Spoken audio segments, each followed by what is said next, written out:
bi mooy wax dëgg ngeen ko ci discours yi changé xar kanamu transport nit ñi soxla nañ ko. dégg ngeen accident yi bari na benn weer rek 27 morts wala 38 morts ci benn moment loolu war nañoo xool suñu bopp moo tax ñu créé yoonu jàmm bis la boo xam ne climatiseur la du yàpp bagage dana départ heure arrivé heure ba nga xamante ne dañ mën a dimbali ci gouvernement bi accident yi parce que gouvernement bi pour dimbali ko accident yi du question ay wax rek wala ay assises ñun acteurs yi noo ko mën a def te incha allah noo ngi ci moo tax ñu créé cérémonie bus yi gis nañ leen fii ñaata bus le président Alelo te bus yi tamit ñaata place la président régional bus yi 55 places la parce que 60 la woon ñu leen ko def 50 problème de sécurité parce que 60 yi day xaw a xam ñu nañ ko def 55 pour bus bi am sécurité moo tax 55 places la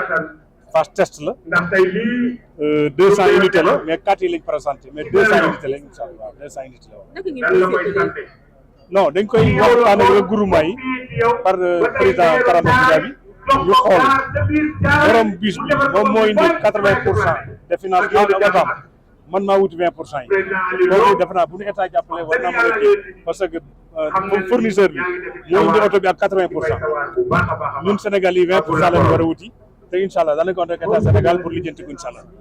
d'accord donc bu ñu comprendre un peu que bus yi c'est pour Dakar donc pour les régions non pour toute la région là mais comme région sud bi moom moo gën a représentatif ci bus yi par Bignona moo tax ñu def phase test Bignona dégg ko Karamba Goudiaby mais par 14 régions yëpp seen i représentants ñi ngi fi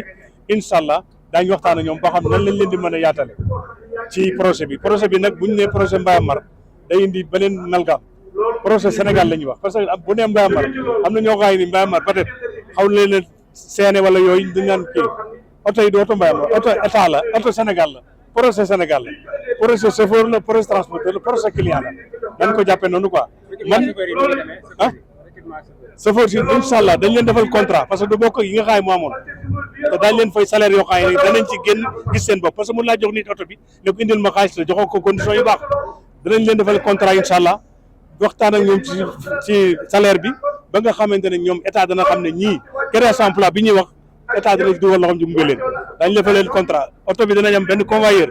am na wifi am na internet te deuxièmement dañuy bañ sax nga dugg ci oto bi téléphoné di wax ca kaw waaw convoyeur bi dana tegle lépp am na it peut-être café pause li ñuy demandé état danaa ko wax léegi bu ñu la joxee parole pour tracé bi ak règlement yi nga xam ne tegoon nañ ko yëf yi ne woon tegoon nañ ko lañ ci waxtaan ba lañ koy jubbantee ci daw guddi weeg yooyu daañu ko wax léegi. ah non non non non 14 régions yëpp ñoo koy bénéficié wu région Dakar bu ngeen xisee urbain bi mooy Dakar mooy tata yi ngeen gis ça fait 2600 véhicules di transporter 1 300 000 par jour loolu lañ transféré ba koy ci région yi. incha allah am nañu la bëgg a laaj mooy ne dafa dañoo nemmeeku fii si Dakar que ne waa Dakar dañ leen koy jur en tout cas man def naa ci reportage jëkkante bi chauffeur yi di jëkkante donc message bu ngay lancé daal chauffeur yi ñu gën a def daal di xëy na si tali bi. non loolu noonu danañu tàllal état loxo formation la laaj bu ñu amul formation c'est comme ça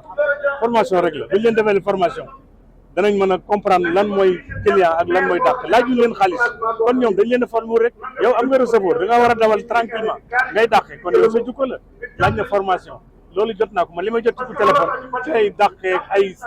saaga client ak def n'importe quoi bari na mais loolu formation la rek naa ci talal sama loxo état pour ñu jóge ma ci formation. De l'aménagement du territoire, de l'urbanisme, de l'habitat, des infrastructures et des transports de l'Assemblée nationale.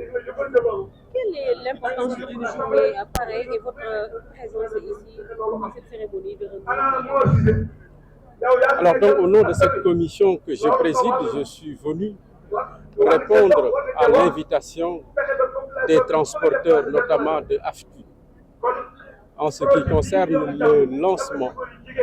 de nouvelles bus de transport interurbain. Je crois que l'État a l'obligation et la responsabilité d'accompagner le secteur du transport routier, mais pour autant, les transporteurs doivent aussi comprendre qu'ils ont une lourde responsabilité. On ne peut pas parler de développement, d'économie dans un pays sans pour autant avoir un transport développé, moderne. Un transport qui répond aujourd'hui aux exigences du monde moderne. Je veux parler du renouvellement du parc automobile, de la modernisation, de la digitalisation et j'en passe. Je crois que la question de la sécurité routière, nous ne pouvons pas faire l'économie de cette problématique.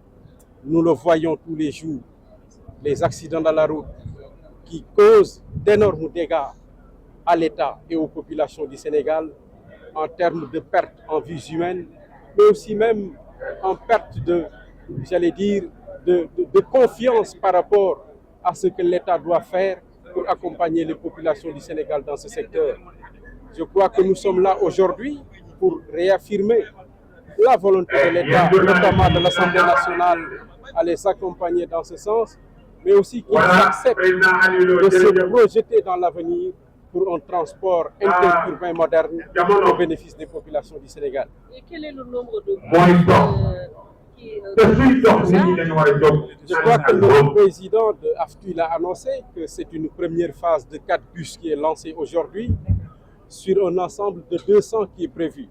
Nous le savons, AFTU, à sa naissance, avait juste une vocation de se limiter au transport urbain, mais aujourd'hui, l'État leur a permis d'aller vers l'expansion, c'est-à-dire le transport interurbain. Mais cela ne peut pas se faire sans un parc automobile renouvelé, et également une prise de conscience de leurs responsabilités individuelles et collectives par rapport à la question de la sécurité routière. C'est tout le sens de notre présence aujourd'hui pour porter un message de sensibilisation, mais aussi un message de leur rappeler leurs responsabilités dans ce qui relève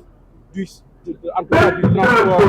en tant qu'opérateur. Et ma dernière question, parlons des conditions de travail des chauffeurs et des contrats.